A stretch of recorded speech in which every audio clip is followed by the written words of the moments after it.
Bismillahirrahmanirrahim. Assalamualaikum warahmatullahi wabarakatuh. Good morning, everyone. Good morning, the honorable lecturers, Sir Gatot Yohanes Tapa, and all of my beloved friends. So, thank you for the opportunity. Today, I and my groups will present our presentation. The title is The Types of Qualitative Research. So, my group members consist of myself, Ria Julita, and my friend. My name is Jessica Tereshanova. My name is Gracie. All right. Without wasting our time, let's get started to the first presentation. So the first presenter will present by Jessica. So Jessica, time is yours. All right, thank you, Ria. So the table of content of our presentation consists of 5 parts. The first is ethnography research. The second is narrative research. The third is grounded theory. The fourth is case theory. And the next slide. The last part is phenomenology. Okay. So the next slide. So we will discuss about the ethnography research. As you could see on the screen, ethnography research is a research method used to learn about the lives of others. It helps us to understand how and why people behave differently in various societies or cultures. Ethnographic research is the process of collecting data about a group of people. The next slide, please. So we move to the next part is the ethnography research, and we found the title of research of our ethnography research, that is the advantage of introducing culture through social media. We found 3 references that you could see on the screen, or you could find the knowledge from here. So the next slide. The next slide is about steps to conduct data. At the first is problem formulations. Problem formulations, defining the main focus of the study by formulating the problem about which you want to learn more. The next is selecting a research setting. The first question is knowing and deciding where to begin.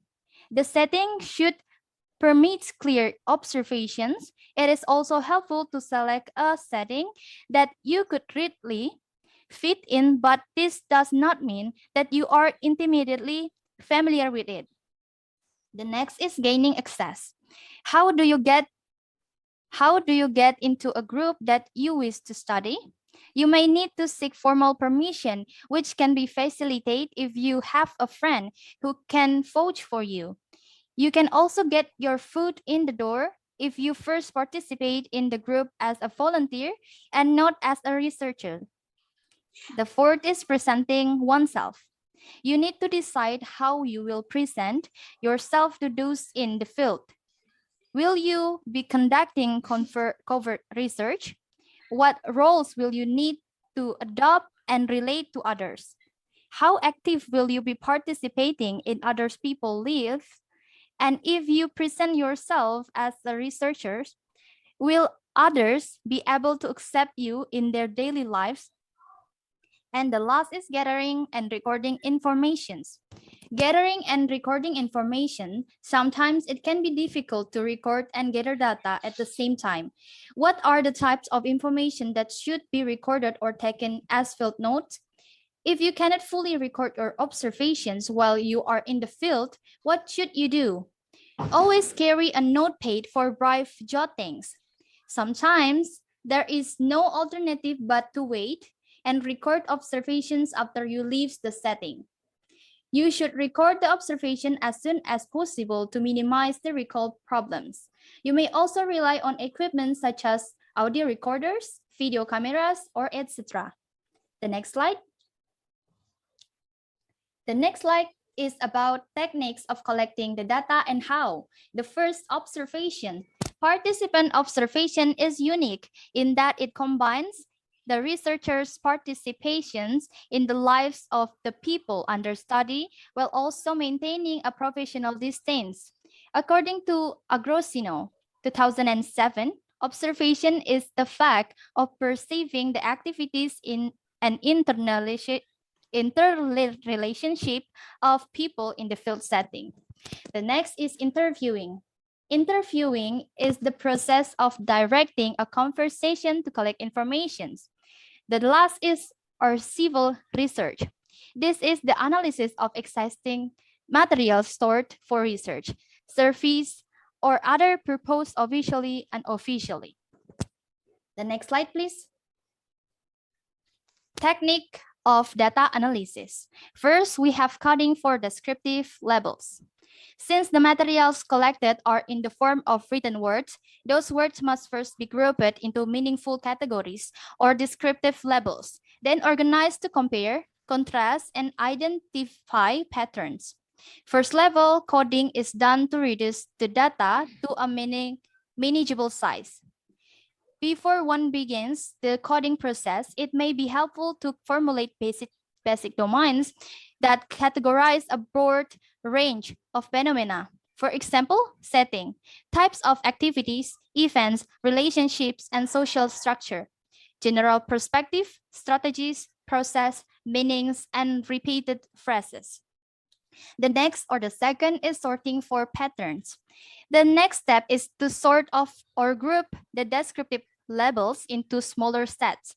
One begins to develop themes from those groupings and a sense of possible connection between the informations. The third is identifying outliers.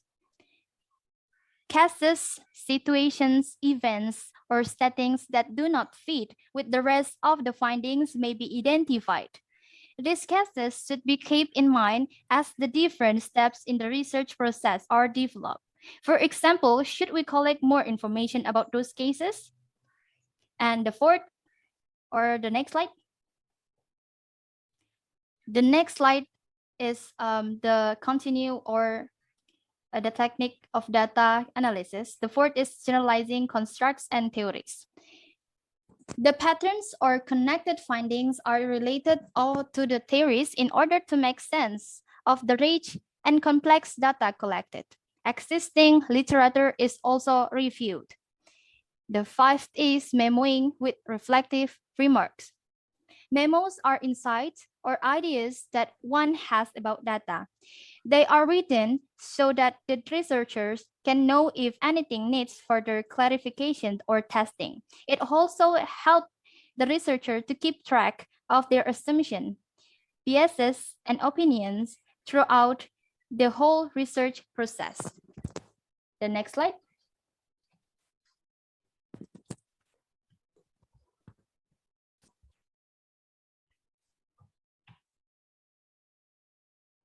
Right, wait a minute.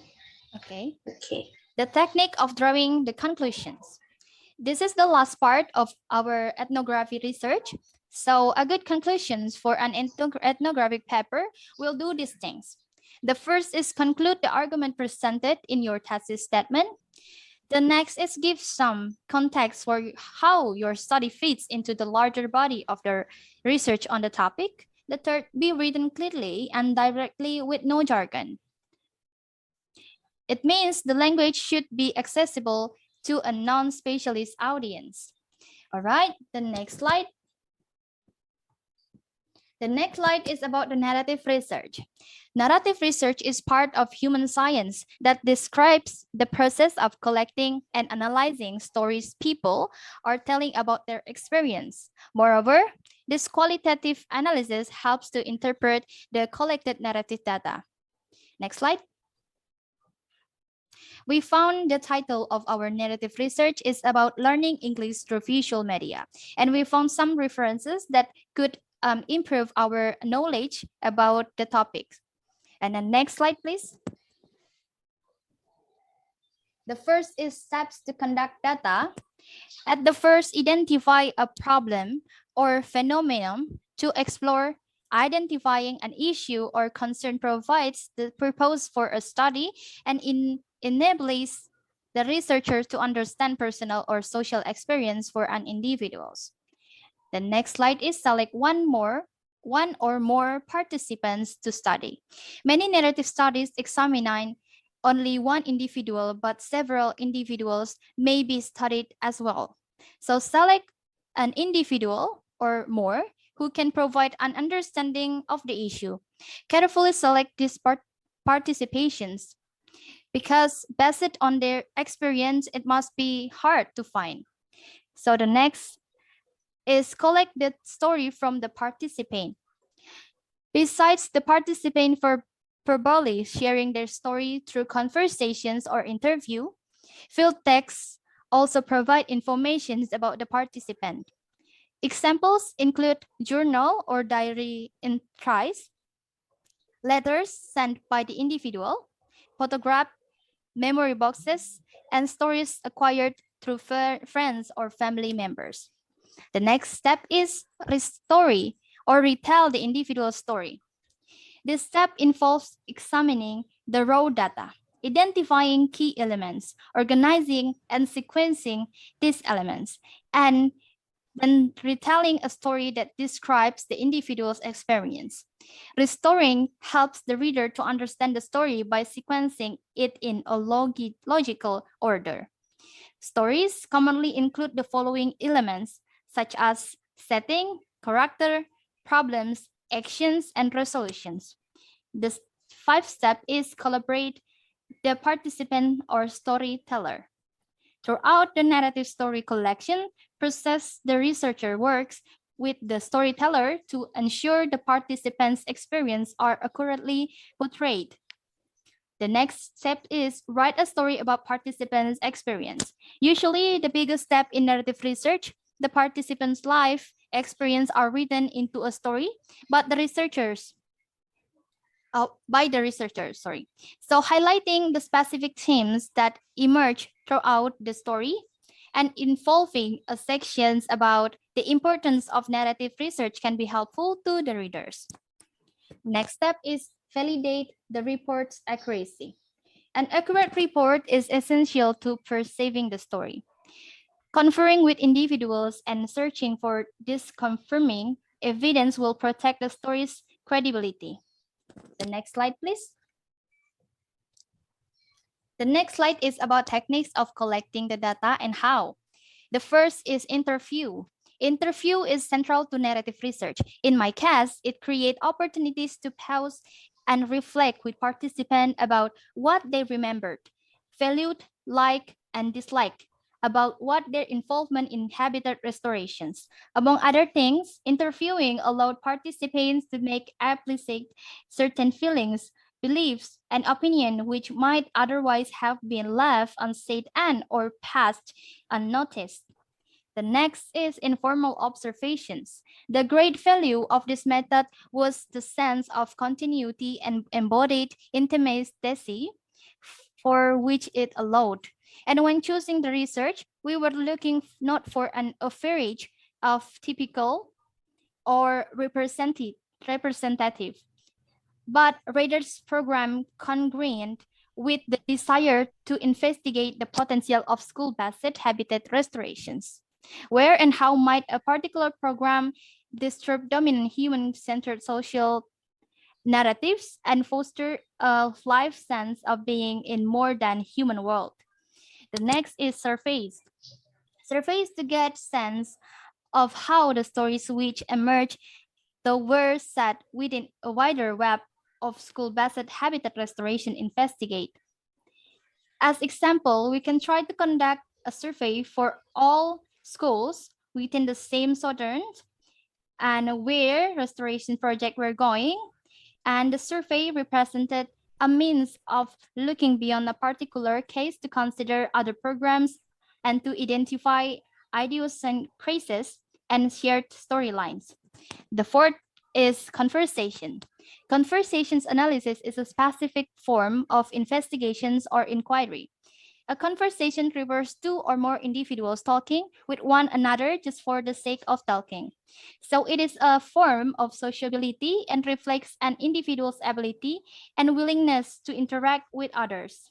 At the basic level, conversation analysis is viewed as the study of talk. In broad sense, conversation analysis could refer to the study of people talking together, oral communications, or even study of language use. Next is journals. Journals could be the one of sources of the data or of narrative research. We could able to research or search through websites, libraries, and many more. Next slide, please. All right, wait a minute. Okay.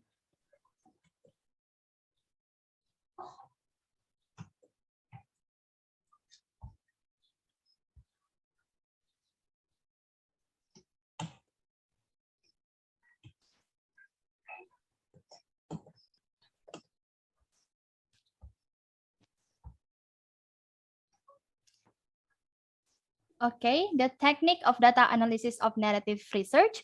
First is the data should be collected in the form of interviews transcripts. The next is key direct quotes should be identified and common ideas should be paraphrased. The next is related patterns should be combined into teams. Fourth is making a trustworthy and reliable arguments. It means to the selections of themes for analysis and creating storyline which would help your readers to realize the process, motivations, and understanding of your research. Next slide, please. So this is the last part of narrative research, is the technique of drawing the conclusions. At the first, it should have a clear introductions. The second is an opening paragraph that presents the topic of the writing. The next is then you wrote the body, which has all your supporting details and ideas, and never end your essay with the body. Always include a conclusion which concludes or ends the text.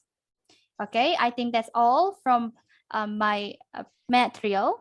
Should be continued by my friends Ria Julita or Gracie. All right, thank you, Jessica, for the opportunity. So let's move to the next types of research, phenomenology research.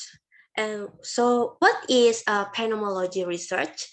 Phenomenology research is a research that focuses on the commonality of a lived experience within a particular group. So our group found the title of this research is about life experience of people living with HIV or AIDS who receive discriminatory treatment in society. So you can see 5 references in here. Next, so what are the steps to conducting data from phenomenology research? First is discovering a topic and question.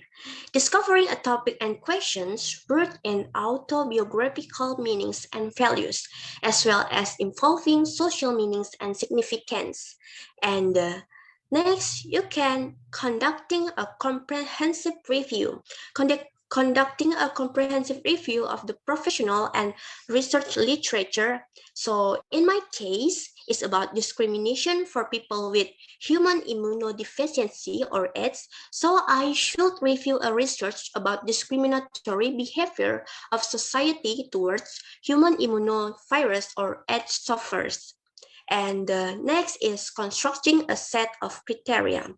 Constructing a set of criteria to locate appropriate co-researchers.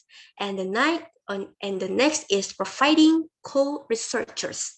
Providing co-researchers with instruction on the nature and purpose of the investigation. For example, in my case, my purpose is to know about life experience of people with AIDS who receive discriminatory and developing an agreement that includes obtaining informed consent and then ensure confidentiality and delineating the responsibility of the primary researcher and the research participant, and last, consistent with ethical principle of research. And next, to conducting data, we can developing a set of questions. Developing a set of questions or topics to guide the interview process. And the next, conducting a recording of a lengthy interview. Conducting and recording a lengthy person-to-person interview that focus on the bracket, topic, and question. A follow-up interview may also be needed. And the last, is organizing, analyzing the data to facilitate development of individual textual and structural descriptions, and then a composite textual description and a composite structural description, and a synthesis of textual and structural meanings and essence technique of data analysis. And then, what is the technique of collecting the data and how to collecting the data in this research? First is non-participant observation. What is meaning? So non-participant observation conducted by researchers in many times in order to obtain data on the activities of human immunovirus or AIDS in order to obtain an understanding or a means of providing to information on to obtain previously. And in this study, researchers look at the activity and look at the discriminatory that the society do in someone who experience a human immunovirus. And then we can do deep interview. The interview is a conversation with a specific purpose that is done by both parties, that the interviewers as a researchers with the informant interviewers associate life experience for people with human immunovirus and who are discriminated against. So interviews were conducted in this study is unstructured interviews or in-depth interviews were conducted with a question that is open and lead to the depth of information and done in a way that is not formally structured in order to explore the views of the study's subjects about many things that are beneficial to the basis of extracting information in more distance and deep. And last, you can collecting the documents and records. According to Guba and Lincoln, documents and records are two different things. A record is any written statement drawn up by a person or intuition for the purpose of testing an event or presenting accounting, while the document is any written material or movies about discrimination of people with HIV/AIDS, for example, who are discriminated against. In this study, using documents and records on the ground about a sort of stable, rich, and push so that it can be useful as evidence testing and in accordance with qualitative research because it is natural according to the context and was born and is in the context. And then next, what about the technique of data analysis? The first, you can reading and rereading. Reading and rereading the participants' descriptions of the phenomenon to acquire a feeling for their experience and to make general sense of their experience. And then the second technique is extracting significant statements. Extracting significant statements that pertain directly to the phenomenon under study. And then the third step is formulating meanings for this significant statement to illuminate hidden meanings. And then you can categorizing the meanings into clusters of themes and confirming consistency between the emerging findings and the participant stories without finding and without giving in to the temptation to ignore data that do not fit. And then the fifth technique is you can integrating the findings into an exhaustive description of the phenomenon under study. And then the sixth technique is you can validating the findings by returning to the study participants to ask how the universal description compares with their personal experience. And then the last techniques is incorporating any change offered by the participants into the final description of the phenomenon. And the next step of this phenomenology research is the technique of drawing the conclusion. The initial conclusion of this study is still verified temporarily and will change if you don't have a strong evidence that supporting the next phase of your data collection. But If an early conclusion of researchers supported by the evidence that is valid and consistent when you returning to the field to collect the data, then the conclusion is credible conclusion. And the conclusion of this research is a new findings that has not previously existed. These findings may change the descriptive or a picture of an object that previously was still dark, so that after investigation it became clear. It can turn a casual relationship or interactive hypothesis or theory. So that's all of my material about the phenomenology research. The next is uh, about the next research will be delivered by my partner Ria Julita. Time is yours. All right. Thank you for the great presentation, Gracie, and thank you for the opportunity. So this time I would like to continue the next material. It's about grounded theory research. So what is grounded theory research? Grounded theory is a research that concerns with the generation of theory. So grounded theory is a qualitative research method that uses a set of systematic procedures to develop a theory inductively about a phenomenon. This method starts from a statement that is still unclear and finally produce a theory that is collected from various data. And grounded theory make the fact that the gap between theory and practice can be overcome so that it can be applied in practice and improve services. So the next slide, please. Right, the next is about title of research. So our groups find the title of the research about grounded theory research. So the title of our research is using grounded theory to explore the role of parents to improve student learning. So to support our title of research, we have some references that you can see on the screen. Right, the next slide, please. All right, the next is about steps to conducting a data from grounded theory research. So here I have some point or some step to conducting a data. So the first one is determine initial research questions. So in this step, but before I explain about this, I would like to tell you first about the grounded theory used in research.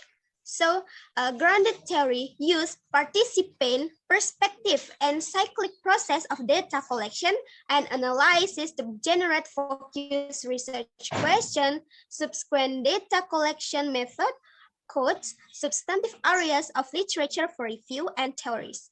So to do this grounded theory, we have to do some steps to conducting a grounded theory. So the first is determine initial research question. Start off with our initial research question. Have an idea for what phenomenon we are trying to explain. These initial questions will help guide our first step in recruiting and data analysis, but know that the question may evolve as you observe and learn more from the data we collect. So the next step is recruit and collect data, or the other word is about theoretical sampling. With grounded theory, requiting participant is iterative. Instead of predetermining a specific requiting criteria ahead of time, we will practice what is called theoretical sampling. So with theoretical sampling, we start with recruiting a small group of participants loosely based on our initial research questions. And then the next step, it's about break trans open coding. After we have collected some data, such as transcription from interviews, we can begin open coding. And open coding is when we take our transcript and break it into individual excerpts. Then take the excerpts and continuously compare and contrast them with other excerpts. This act of comparison is part of core grounded theory method that's called constant comparative method, which will be used throughout various phases of our analysis. Right, the fourth step is group excerpts into codes. It's open coding. As you make comparison between excerpts of data, look for sets of excerpts that represent the same central idea or concept and group them together. We can use a code to encapsulate these groups of excerpts. Codes are like text or labels that are assigned to excerpts of text. And the number 5 is group codes into categories or axial coding. As you gradually develop a list of codes that bring together a set of excerpts, you should also begin to also compare codes with other codes. When we find connection between multiple codes, we can group them together into a category. So this step of grounded theory is called axial coding, where we can find the X that connect various codes together. If we are using qualitative data analysis software, these categories are represented by a series of nested codes, which are stacked in a hierarchy. The next slide, please. Right. The next step is analyze more excerpts and compares with codes. All right. In this step, grounded theory is a cyclical process. Even after we have created a list of codes and group codes into categories, we have to continue to analyze additional interviews, transcript, and compare the new excerpt to our existing code categories. The next step is repeat step 2 until 6 until we reach theoretical saturation. With grounded theory, we want to continue until we reach the point where additional transcript excerpts don't expand upon our codes and categories. In other words, if we are learning the same thing over and over again, even with additional excerpts, that means that our codes and categories have become theoretical saturated.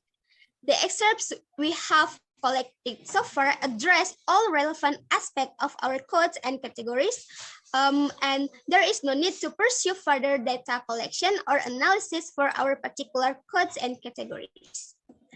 The next step is define the central idea or selective coding. With selective coding, we connect all our codes and categories together under one core category. This core category represents the central thesis of our research and is the core idea behind our theory. This core category can be an existing category that we derived earlier, or it can be a new category that we derived from all our existing findings so far. And the last step of our research is write our grounded theory. Once we have determined our core category through selective coding and are confident that we have reached theoretical saturation, it's time to construct our new theory. Gather together our code data and series of memos and use them to describe our new theory. The next slide, please. All right, the next material is about technique of collecting data. So the technique of collecting data and how to do this technique, I have some idea that I will tell you. Data collection aims to capture a range of contexts, perspectives, and timeframes and can include transcript, interview, field notes, memos, elicited text, questionnaires, documents, and scholar literature based on Termas 2006. But here I would like to tell you about the technique of collecting the data and how to do this technique in collecting the data in grounded theory, of course. The first step is begin data collection by starting somewhere. For the first set of data we are collect it based on existing domain knowledge or a partial framework, even if we don't know yet whether or not this construct will be relevant to our theory in the end. For example, if we are studying a role of parents at home, we may start by interviewing mother, father, and the students, of course, even if these roles are not what end up being relevant in our final theory. The next and have an open mind. As we collect the data, we should have an open mind about various theories and categories that can emerge from our data. We should constantly be working to discover relationships between categories we derived from the data. The third technique is don't plan our data collection in advance. Some research studies, especially studies that are intended for hypothesis verification or description, involve a detailed process or defining recruitment criteria and methods for collecting data before going out to collect or analyze data. In theoretical sampling, we don't do that. Instead, we take the initial set of data we collect, analyze it, determine what some emergent categories are, and then decide from these categories where to collect the data next. Our rolling analysis and emergent categories defined in the next step. The next slide, please. All right. The first technique of collecting the data is about recruit based of theoretical purpose and relevance. It's about keep our recruiting criteria flexible and know what that our purpose is to generate new theory and not to just verify what we already know. After doing analysis from earlier rounds, we should have an idea of categories that were derived from our data. Look at gaps in those categories and then take note of new questions that emerge. Use these gaps and new questions to guide our criteria for recruitment in the next round of data collection. The last step or the last technique of collecting the data is select comparison groups based on theoretical purpose and relevance. Many research studies, especially those meant for verification or description, may prescribe which set of groups should be compared in analysis. The issue with this approach is that the data we are collect based off these preset criteria may be irrelevant to our emergent theories. In theoretical sampling, we don't decide ahead of time what groups to compare and instead use our data to determine what groups are most relevant for comparison. The next slide, please. All right, the next is about plan the techniques of data analysis. We code the data with using categories and subcategories of meaning and make links, and we use memo writing to document the process. So here I have 3 stages of data analysis in grounded theory. The first is open coding. In open coding, this involves line-by-line coding where concept and key phrases are identified and highlighted and moved into subcategories, then categories. This breaks the data down into conceptual components, and the researchers can start to theorize or reflect on what they are reading and understanding, making sense of data. And the data from each participant will be constantly compared for similarities. The next step is axial coding. At this stage, relationships are identified between the categories and connection identified. So in axial coding, it happens, or this stage happens after we do the first code, that is open coding. And the third involves identifying the core category and methodically relating it to other categories. The relationship must be authenticated and categories refined. Categories are then integrated together and a grounded theory identified. Analytical notes are encouraged. These are notes to oneself to explain thought patterns in relation to the data analysis. The final theory is usually generated from the integration of several analytical memos.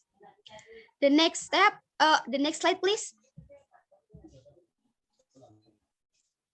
All right, the next slide is the technique of drawing the conclusion in grounded theory. So the way researchers draw conclusion from research result.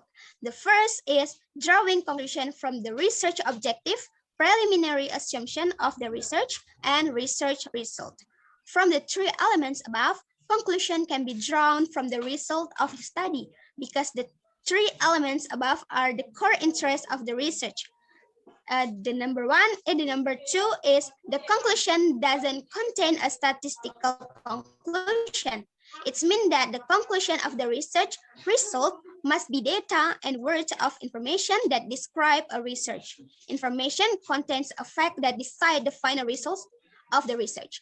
And the number three is conclusion in the form of answers the formulation of the research problem. It means that a research must have a problem formulation. The problem formulation is made to solve the problem in the research, right? So if a research can be answered or completed, then the research can be completed properly.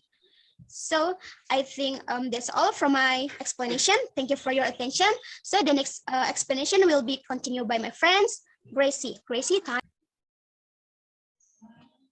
All right, let's move to the last types of the qualitative research is case study research. So what is case study? Case study is a research strategy and an empirical inquiry that investigates a phenomenon within its real-life context. So in this case study research, we found a title of a research, a case study of Zika in the Brazil. As you can see, we found two references in this research. So what are the steps to conducting data in this research? First, you must select a case. Once you have developed your problem statement and research question, you should be ready to choose the specific case that you want to focus on. And you should remember, a good case study should have the potential to, first, provide new or unexpected insights into the subject, and then to challenge or complicate existing assumptions and theories, and last, propose practical course of action to resolve a problem. And then the next steps, build a theoretical framework. While case studies focus more on concrete details than general theories, they should usually have some connection with theory in this field. This way, the case study is not just an isolated description, but is integrated into existing knowledge about the topic. And then the third step is collect the data. There are many different research methods you can use to collect data on your subject. In case studies, tend to focus on qualitative data using methods such as interviews, observation, and analysis of primary and secondary sources, for example, newspaper articles, and photographs, and official records. And then the last step is describe and analyze the case. In writing up the case study, you need to bring together all the relevant aspects to give as complete a picture as possible of the subject. How you report your findings depends on the type of research you are doing. Some case studies are structured like a standard scientific paper or thesis with separate section or chapters for the method and research and discussion. And then what are the techniques of collecting the data and how? First, interview. Interview is a process of direct interaction or communication between the interviewer and the respondent. In order for the interview to be effective, there are several stages that must be passed, namely, first, introduce yourself, and next, explaining the purpose of coming, and third, explaining the interview material, and last, asking a question. From the interview, the data collected can be 1. Facts, for example, age, education, occupation, or previous illness. And Next, attitudes. For example, attitudes towards building family bridge or health education. And then next, opinions. For example, opinions about health service provided by the health authorities. And the third, desires, such as desired health service. And last, experience. For example, in our case, the experience of the Zika epidemic in Brazil. And for the next technique, you can do an observation.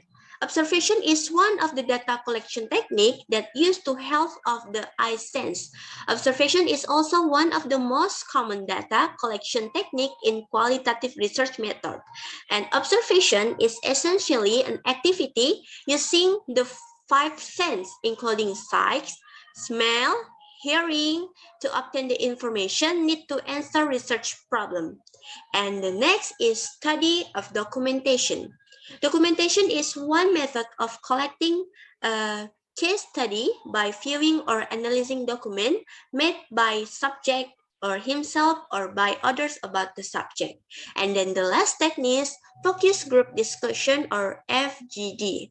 Focus group discussion is a data collection technique that is generally carried out in case study research with the aim of finding the meaning of a theme according to the understanding of a group. And this technique is used to reveal the meaning of a group based on the result of discussions centered on a particular problem. All right, the next topic will be delivered by my partner, Ria Julita. Ria Julita, time is yours. All right, thank you, Gracie, for the opportunity. So I would like to continue the next explanation. It's about data analysis or technique of data analysis and how to do this. So analyzing case study data is a difficult task because the strategies and techniques have not been well identified.